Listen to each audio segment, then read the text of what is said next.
కానీ అంత టాపర్ అయ్యి డ్యాన్స్కి రావాలి కాలేజ్ అంటే నాకు తెలిసి ఐఐటి చదివారు అంటే మినిమం 15-20 లక్షల ప్యాకేజ్ ఉంటుంది ఎవరికైనా.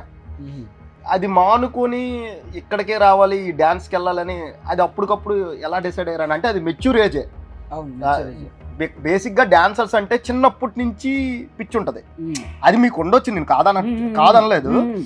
బట్ బేసిక్గా మెచ్యూర్ ఏజ్లో నేను ఇటు వచ్చేయాలి అంటే జాబ్ కొట్టే సమయం అది సీరియస్లీ మాట్లాడితే. ఆ టైంలో ఇటు వచ్చేయాలనే డెసిషన్ ఎందుకు తీసుకున్నారు? ఏం చదువుకున్నావు నువ్వు? నేనా బిహెచ్ఎం చేశాను, అంటే హోటల్ మేనేజ్మెంట్ చేశాను. ఏం చేయొచ్చు నువ్వు ఆ స్టడీస్తోనే?